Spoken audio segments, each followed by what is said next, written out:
Alice's Adventures in Wonderland by Lewis Carroll. Chapter 1. Down the Rabbit Hole.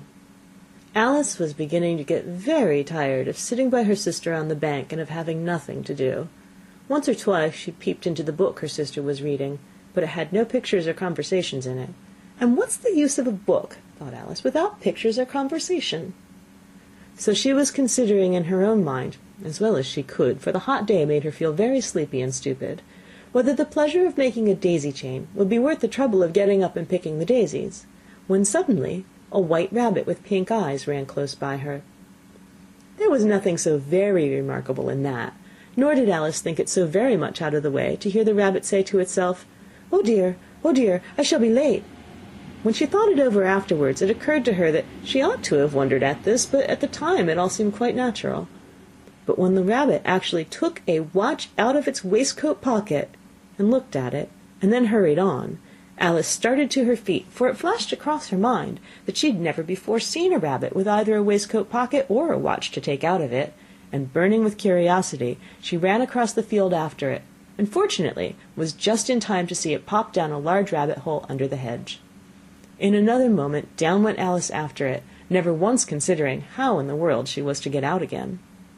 The rabbit hole went straight on like a tunnel for some way, and then dipped suddenly down, so suddenly that Alice had not a moment to think about stopping herself before she found herself falling down a very deep well. Either the well was very deep, or she fell very slowly, for she had plenty of time as she went down to look about her and to wonder what was going to happen next. First she tried to look down and make out what she was coming to, but it was too dark to see anything. Then she looked at the sides of the well, and noticed that they were filled with cupboards and bookshelves. Here and there she saw maps and pictures hung upon pegs. She took down a jar from one of the shelves as she passed. It was labelled orange marmalade, but to her great disappointment it was empty. She did not like to drop the jar for fear of killing somebody, so she managed to put it into one of the cupboards as she fell past it. "Well," thought Alice to herself, "after such a fall as this I shall think nothing of tumbling downstairs. How brave they'll all think me at home! Why, I wouldn't say anything about it even if I fell off the top of a house," which was very likely true. Down, down, down. Would the fall never come to an end? "I wonder how many miles I've fallen by this time," she said aloud. "I must be getting somewhere near the center of the earth. Let me see, that would be 4,000 miles down, I think." For you see, Alice had learnt several things of this sort in her lessons in the schoolroom, and though this was not a very good opportunity for showing off her knowledge, as there was no one to listen to her, still it was good practice to say it over.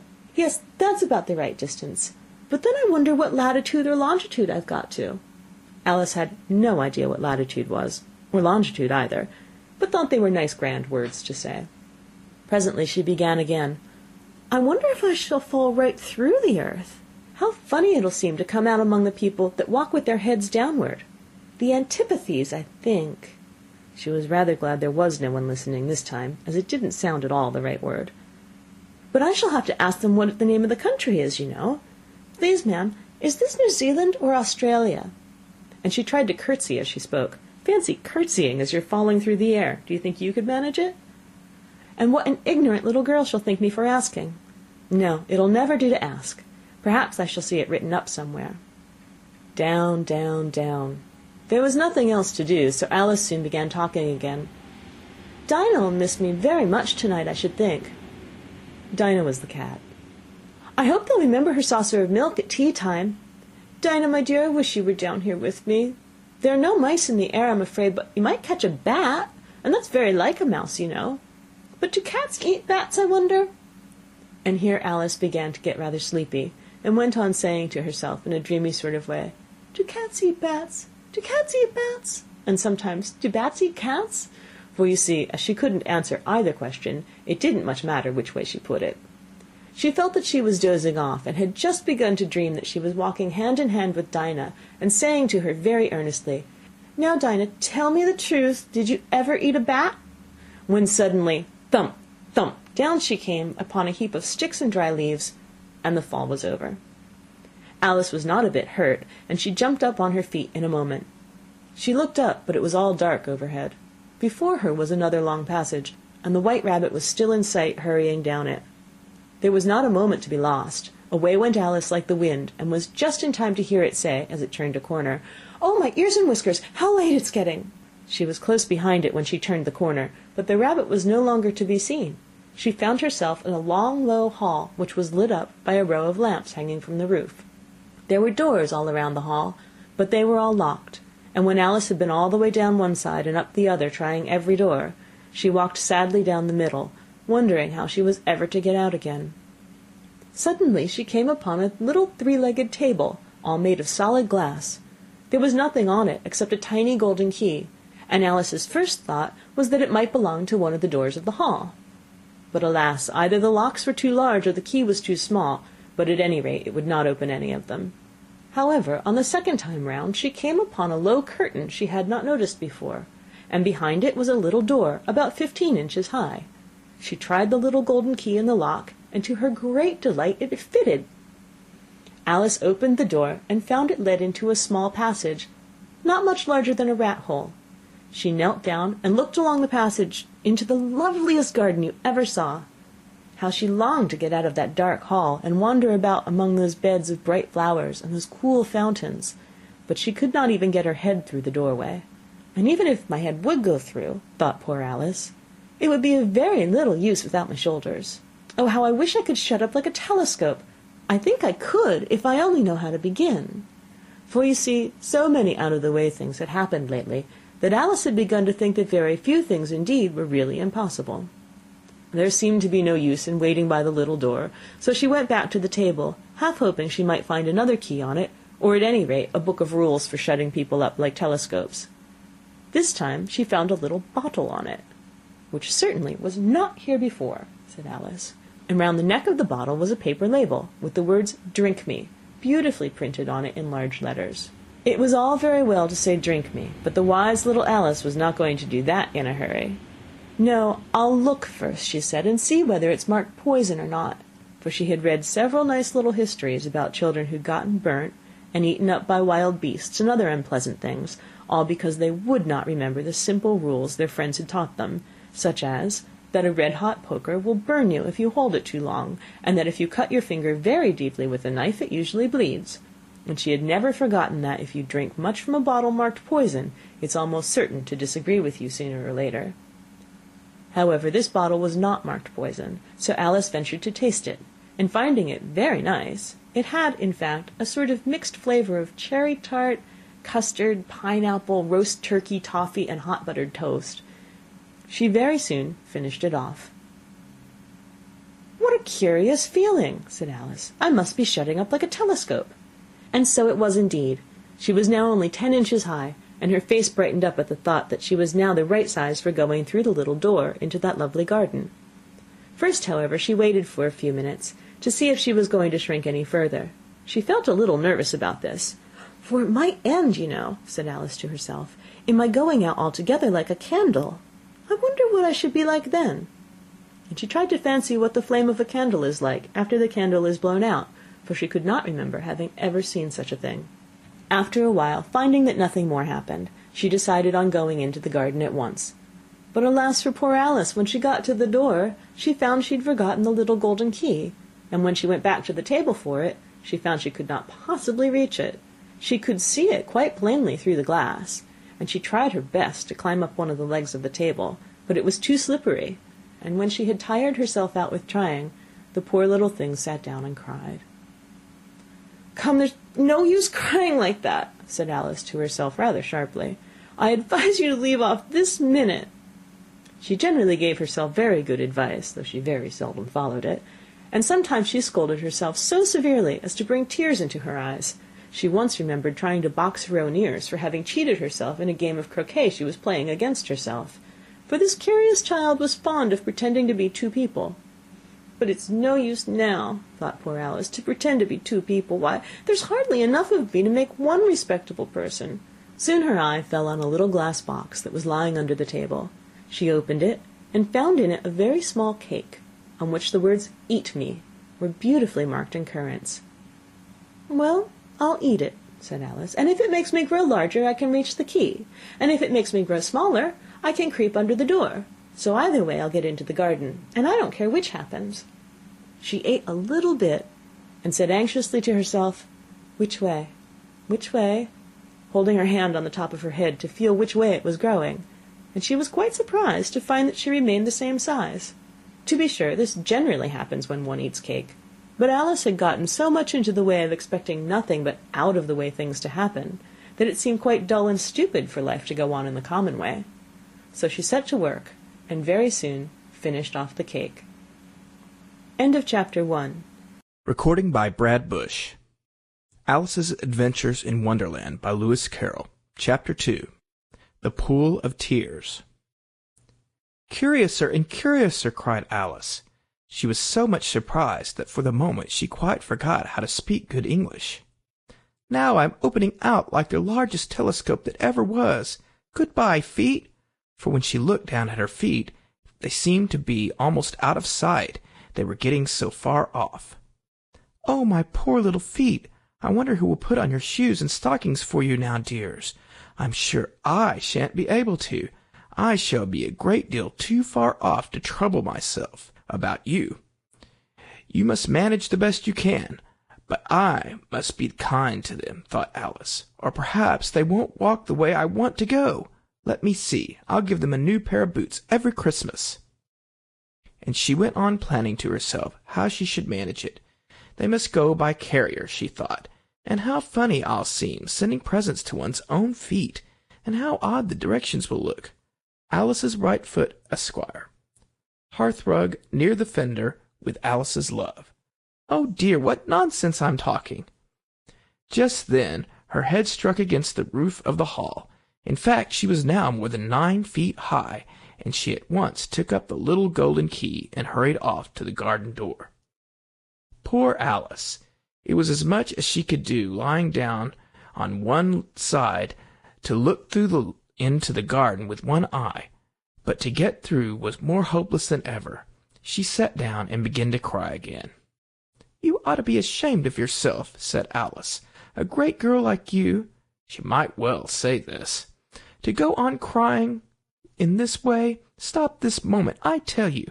But she went on all the same, shedding gallons of tears, until there was a large pool all around her, about 4 inches deep, and reaching half down the hall. After a time she heard a little pattering of feet in the distance, and she hastily dried her eyes to see what was coming. It was the White Rabbit returning, splendidly dressed, with a pair of white kid gloves in one hand and a large fan in the other. He came trotting along in a great hurry, muttering to himself as he came, "Oh, the Duchess, the Duchess! Oh, won't she be savage if I've kept her waiting?" Alice felt so desperate that she was ready to ask help of anyone. So when the rabbit came near her, she began in a low, timid voice, "If you please, sir." The rabbit started violently, dropped the white kid gloves and the fan, and scurried away into the darkness, as hard as he could go. Alice took up the fan and gloves, and, as the hall was very hot, she kept fanning herself all the time she went on talking. "Dear, dear, how queer everything is today, and yesterday things went on just as usual. I wonder if I've been changed in the night. Let me think, was I the same when I got up this morning? I almost think I can remember feeling a little different. But if I'm not the same, the next question is, who in the world am I? Ah, that's the great puzzle." And she began thinking over all the children that she knew that were of the same age as herself, to see if she could have been changed for any of them. "I'm sure I'm not Ada," she said, "for her hair goes in such long ringlets, and mine doesn't go in ringlets at all. And I'm sure I can't be Mabel, for I know all sorts of things. And she, oh, she knows such a very little. Besides, she, and I'm I. And oh dear, how puzzling it all is. I'll try if I know all the things I used to know. Let me see, 4 times 5 is 12, and 4 times 6 is 13, and 4 times 7 is... Oh dear! I shall never get to 20 at that rate. However, the multiplication table doesn't signify. Let's try geography. London is the capital of Paris, and Paris is the capital of Rome, and Rome... No, that's all wrong, I'm certain. I must have been changed for Mabel. I'll try and say, how doth the little, and she crossed her hands on her lap as if she were saying lessons, and began to repeat it. But her voice sounded hoarse and strange, and the words did not come the same as they used to. How doth the little crocodile improve his shining tail, and pour the waters of the Nile on every golden scale? How cheerfully he seems to grin, how neatly spread his claws, and welcome little fishes in with gently smiling jaws. I'm sure those are not the right words, said poor Alice, and her eyes filled with tears again as she went on. I must be Mabel after all, and I shall have to go and live in that poky little house, and have next to no toys to play with, and oh, ever so many lessons to learn. No, I've made up my mind about it. If I'm Mabel, I'll stay down here. It'll be no use their putting their heads down and saying, Come up again, dear. I shall only look up and say, Who am I, then? Tell me that first, and then, if I like being that person, I'll come up. If not, I'll stay down here till I'm somebody else. But, oh dear, cried Alice, with a sudden burst of tears, I do wish they would put their heads down. I am so very tired of being all alone here. As she said this, she looked down at her hands, and was surprised to see that she had put on one of the rabbit's little white kid gloves while she was talking. How can I have done that? She thought. I must be growing small again. She got up and went to the table to measure herself by it, and found that, as nearly as she could guess, she was now about 2 feet high, and was going on shrinking rapidly. She soon found out that the cause of this was the fan that she was holding, and she dropped it hastily, just in time to avoid shrinking away altogether. That was a narrow escape, said Alice, a good deal frightened at the sudden change, but very glad to find herself still in existence. And now for the garden, and she ran with all speed back to the little door. But alas, the door was shut again, and the little golden key was lying on the glass table as before. And things are worse than ever, thought the poor child, for I never was so small as this before, never, and I declare it's too bad that it is. As she said these words, her foot slipped, and in another moment, splash, she was up to her chin in salt water. Her first idea was that she had somehow fallen into the sea. And in that case I can go back by railway, she said to herself. Alice had been to the seaside once in her life, and had come to the general conclusion that wherever you go on the English coast, you find a number of bathing machines in the sea, some children digging in the sand with wooden spades, then a row of lodging-houses, and behind them a railway station. However, she soon made out that she was in a pool of tears, which she had wept when she was 9 feet high. I wish I hadn't cried so much, said Alice, as she swam about, trying to find her way out. I shall be punished for it now, I suppose, by being drowned in my own tears.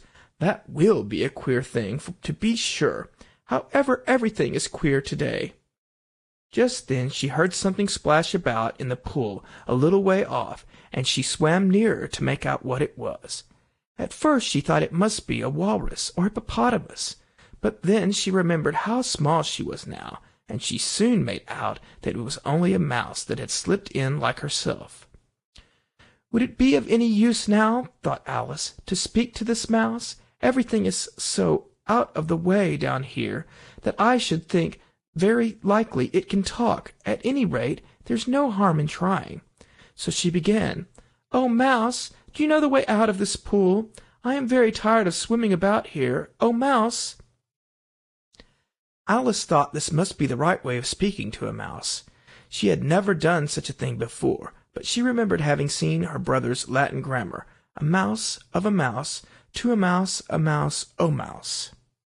The mouse looked at her rather inquisitively, and seemed to her to wink with one of its little eyes, but it said nothing. Perhaps it doesn't understand English, thought Alice. I dare say it's a French mouse, come over with William the Conqueror. With all her knowledge of history, Alice had no clear notion how long ago anything had happened.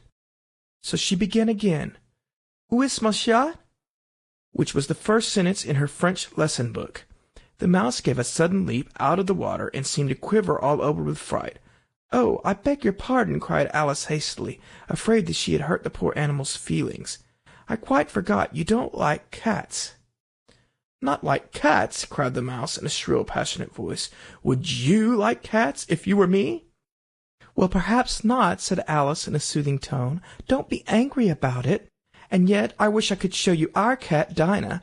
I think you'd take a fancy to cats if you could only see her. She's such a dear, quiet thing, Alice went on half to herself, as she swam lazily about in the pool. And she sits purring so nicely by the fire, licking her paws and washing her face, and she is such a nice, soft thing to nurse, and she's such a capital one for catching mice. Oh, I beg your pardon, cried Alice again, for this time the mouse was bristling all over, and she felt certain it must be really offended. We won't talk about her any more, if you'd rather not. We, indeed, cried the mouse, who was trembling down to the end of his tail. As if I would talk on such a subject. Our family always hated cats. Nasty, low, vulgar things. Don't let me hear the name again. I won't indeed, said Alice, in a great hurry to change the subject of conversation. And you, are you fond of dogs? The mouse did not answer, so Alice went on eagerly. There is such a nice little dog near our house I should like to show you.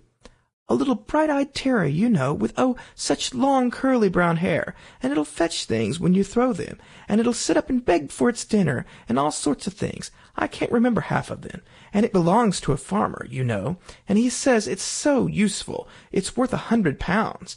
He says it kills all the rats and— Oh, dear, cried Alice in a sorrowful tone, I'm afraid I've offended again. For the mouse was swimming away from her as hard as it could go, and making quite a commotion in the pool as it went. So she called softly after it, Mouse dear, do come back again, and I won't talk about cats, or dogs either, if you don't like them. When the mouse heard this, it turned round and swam slowly back to her. Its face was quite pale, with passion, Alice thought, and it said in a low, trembling voice, Let us get to the shore, and then I'll tell you my history, and you'll understand why it is that I hate cats and dogs. It was high time to go, for the pool was getting quite crowded with birds and animals that had fallen into it. There was a duck and a dodo, a lory and an eaglet, and several other curious creatures. Alice led the way, and the whole party swam to the shore.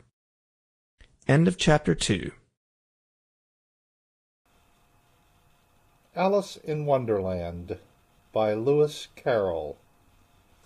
Chapter 3. A Caucus Race and a Long Tale. They were indeed a queer-looking party that assembled on the bank. The birds with draggled feathers, the animals with their fur clinging close to them, and all dripping wet, cross, and uncomfortable. The first question, of course, was how to get dry again.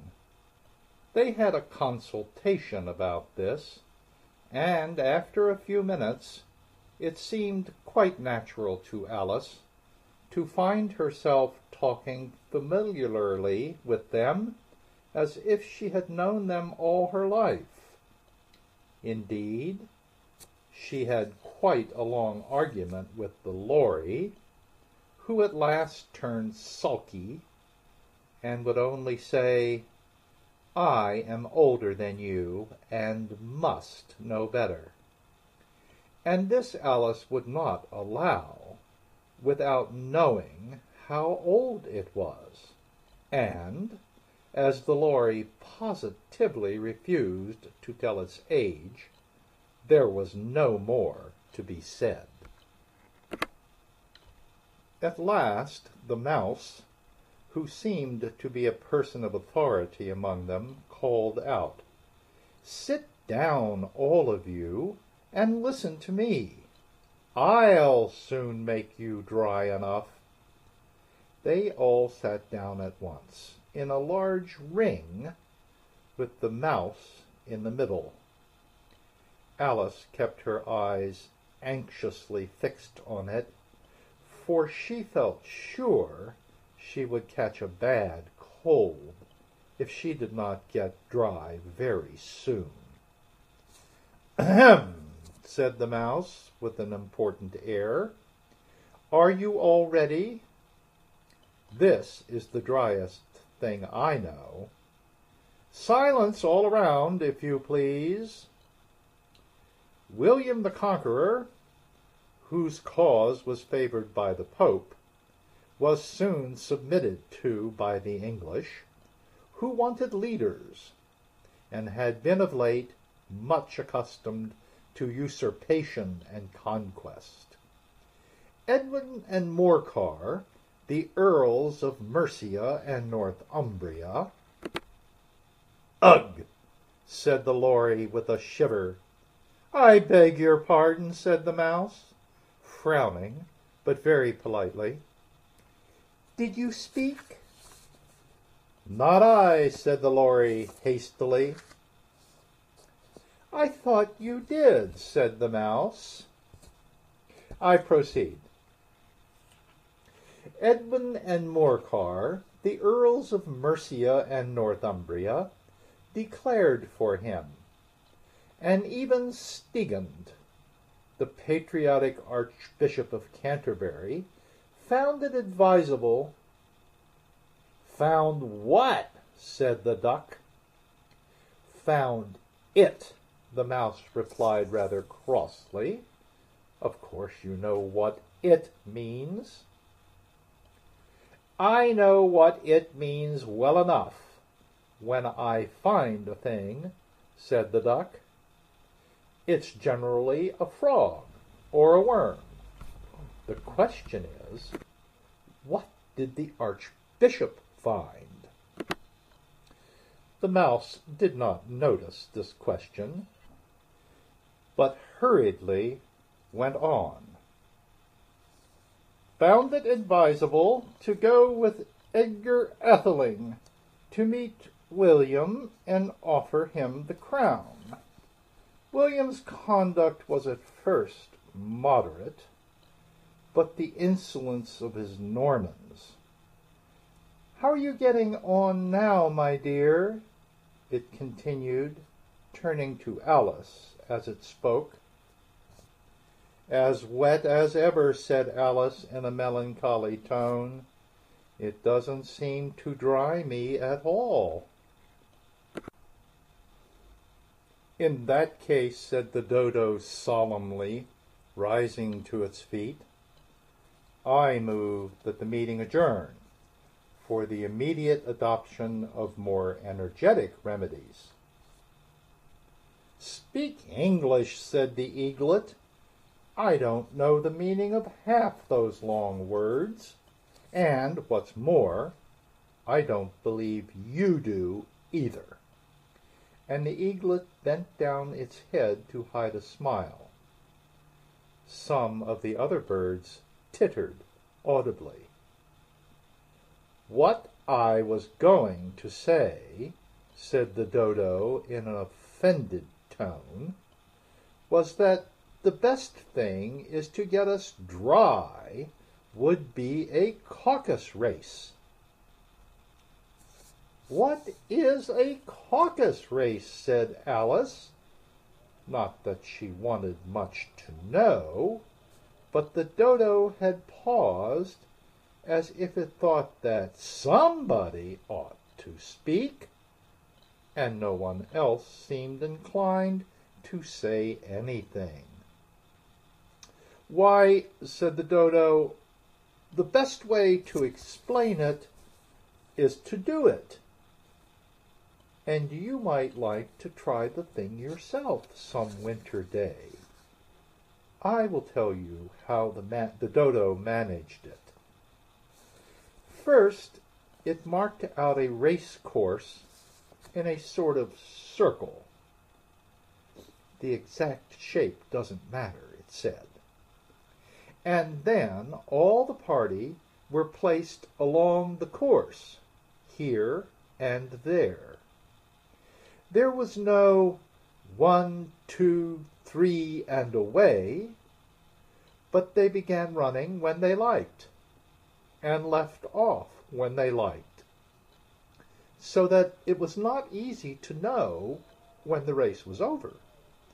However, When they had been running half an hour or so, and were quite dry again, the dodo suddenly called out, "The race is over!" And they all crowded round it, panting and asking, "But who has won?" This question the dodo could not answer without a great deal of thought, and it sat for a long time with one finger pressed upon its forehead, the position in which you usually see Shakespeare in the pictures of him, while the rest waited in silence. At last the dodo said, "Everybody has won, and all must have prizes." "But who is to give the prizes?" quite a chorus of voices asked.